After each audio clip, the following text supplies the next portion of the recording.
Hi everyone! Welcome to my 8th and final book critique, for now that is.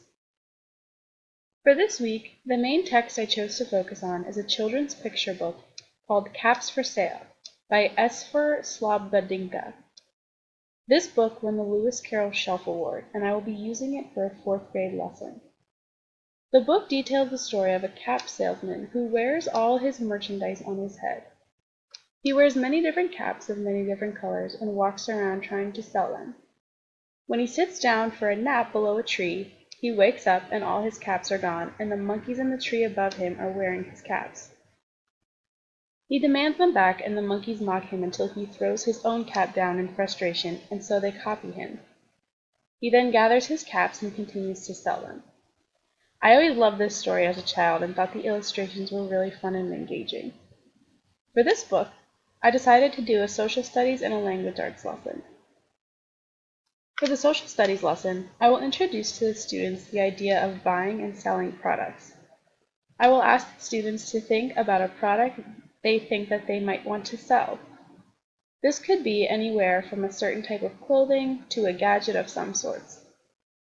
It can really be anything they come up with.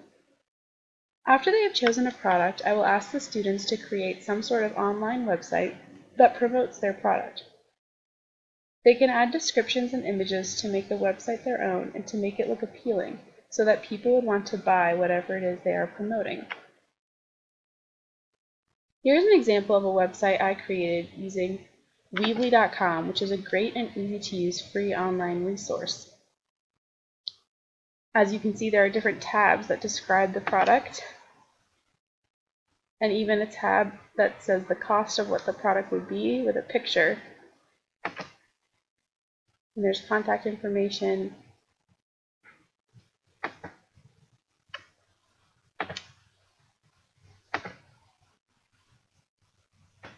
To further this lesson, the students will actually attempt to create their physical product and bring them to a fair, where the rest of the school will attend along with parents and teachers. The student will present their product and actually attempt to sell it to the people. Each student will be in a different area of the room, and visitors can walk around looking at everyone's products. This lesson will really help the students tap into their creative abilities and think outside the box.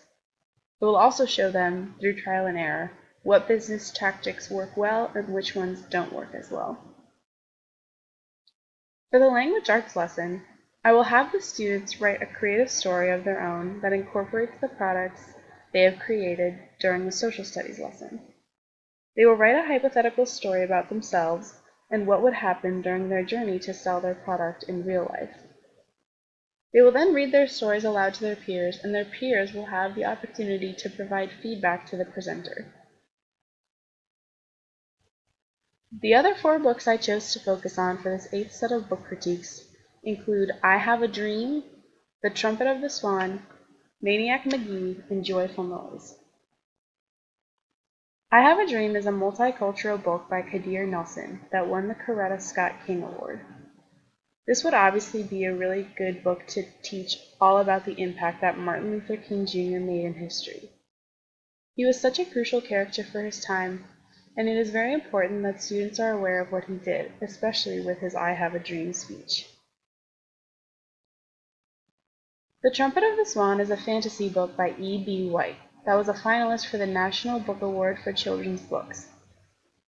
This book is about a swan that was born as a mute, so he decides to learn to read and write. The other swans still cannot communicate with him, and his father ends up stealing a trumpet that he can use.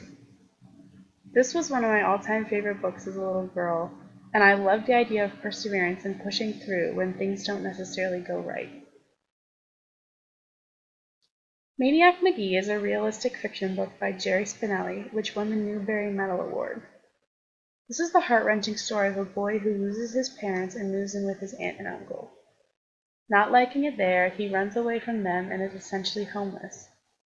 The story has themes of racial identity and will be great to use in a classroom to bring up a discussion about race and how it doesn't make any classmates different than others.